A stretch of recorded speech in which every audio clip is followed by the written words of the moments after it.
You know, if you do a map, and we've done this, we map where the dirty diesel buses are versus where the, you know, compressed natural gas buses you could ride, look like you're on the airplane. You know, you can move your seat back and you get the right reading light. And so when we talk about having transportation that's just transportation, I wrote a book in 1997 called Just Transportation, Dismantling Racing Class Barriers to Mobility. That gigantic sucking sound that you hear of your tax dollars going out, your transportation investments and your motor fuel tax being used, that sucking sound is called highway robbery. Most of the money on transportation taxes is used for highways, 80%, and so versus 20% for trans. And so when we talk about T4, the new transportation bill, and all the money now in the stimulus package for transportation, 80% of it is in terms of transportation investment, is still in highways.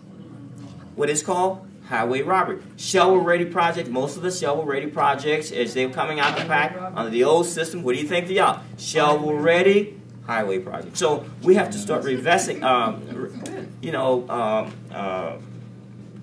those kinds of thinkings so that we can get just and clean transportation. And we know we're talking saving lives, reducing pollution, adding mobility, and creating access, all those things. You know, in most major metropolitan areas, for example, car ownership, we have what's called transportation apartheid. People with cars and people without. In Baltimore, for example, where we are, 43% of black people in Baltimore don't own cars. And if we talk about in New Orleans, 34% of black people didn't own cars. Well, people say, well, why don't you just get in their Lexus and ride out before Hurricane Katrina? Well, 36% of the folks didn't own cars. And so when we talk about these issues and mobility, transportation gives us access, mobility, and it gives us liberty, but they also, there are barriers. And finally, we have to promote land use planning that reduces congestion. In this country, every year we waste $78 billion each year on congestion and lost energy. We're stuck in traffic, going nowhere, polluting, wasting energy. That amounts to 2.9 billion gallons of oil each year that's wasted. And so if we start dealing with transportation in terms of infrastructure, in terms of making cities more walkable and transit friendlier, we'll save money and we'll save lives. And lastly, really lastly, I think the fact that when you look at the statistics, 70,000 people each year die from air pollution. And air pollution kills more people than automobiles. And so if we talk about saving, that's a lot of people. And so it's not just a sexy thing to say, I'm for cleaning up the air. We're talking about life and death. And most people that I work with choose life over death. And so we need to green our communities. We need to make them much fairer, just, and equitable. And I think as a whole, we will all benefit from that. Thank you. I'm sorry for going over. Thanks.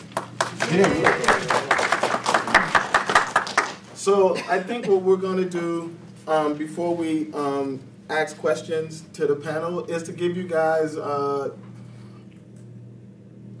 15 minutes. We'll come back at 12:05. In small groups, break up in groups again, and just talk about all that you've heard so far, and how does it, and what ideas come up for you around the transformed community. Like where are there some sort of points of intervention, some points of intersection to making a transformed community? And we'll be back at 12:05. Find two people.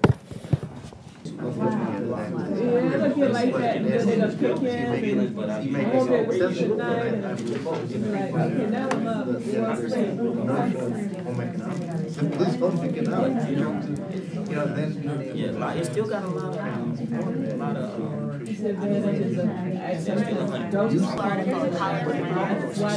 she went to another group? We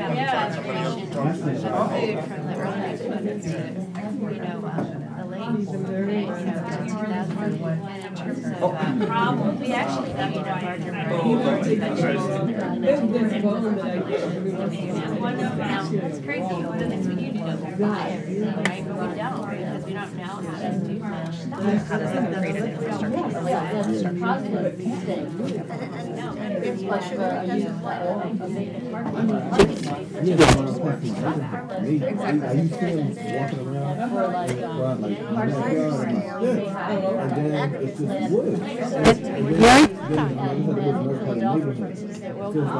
really, it's like they put out woods and put in townhouses, houses, and duplexes. It's our related district that came more into anti-tax. That is It's great. They live in the neighborhoods. They walk around. the nodes of entrance, like subway entrance. That's where Like the little hunters, the closer you really get good you see in the backyard with the birds, higher and rent, shut them up, looking cost for for like 4 houses.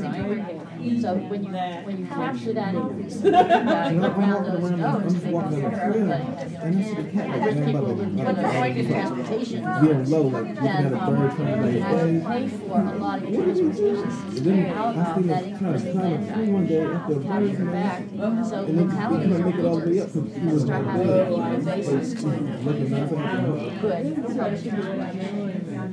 So Let me ask you this, why shouldn't the wishes get a real long the people with the most need to me should be able to afford the residences that are closest to the mass public transportation? Are there any incentives that can help that come about? but if you can, this would drive more intense building of affordable housing rather than a single family homes in that neighborhood. You're going to see, apartment buildings around those access to it.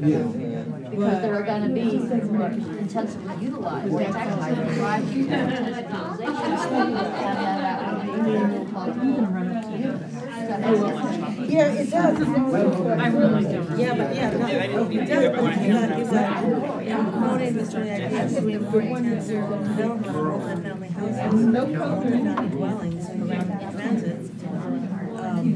But what you're also doing is, I think the value there is that if you're poor and you need to put your housing, you need access to Definitely that's the same thing. Right, so it's going to drive it towards the multiple.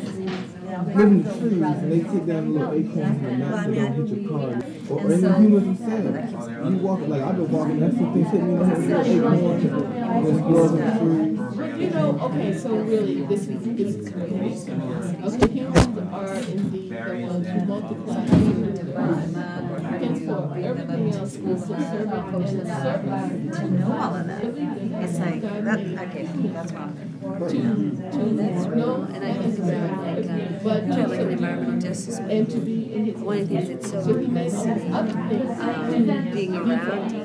Say for instance, there are animals that I don't So David, this was really specific. people be like, you have her. You had people who, like maybe 6 months old, To me, the animal know that much about like particular chemicals or what, how many parts per billion it would take to kill you and all these different things, and then they would be like up in this, in these settings, like running down the science, like in this really deep way. Because I can't work What you're saying is like something I would die. there's so So many. then, the other animals that are There's so many lesser arenas. were for me made to feed the ones that I need for me. And then one day he's like, yeah, I was like, oh, really? I'm not eating that. I ate finish one of them. And it seems to me like going back, what was it like? The environment. I mean, it was obviously But in reality, the question is, what kind of sports have we created, which are primarily benefiting multinational corporations? And where is the window where some of those teachings right into really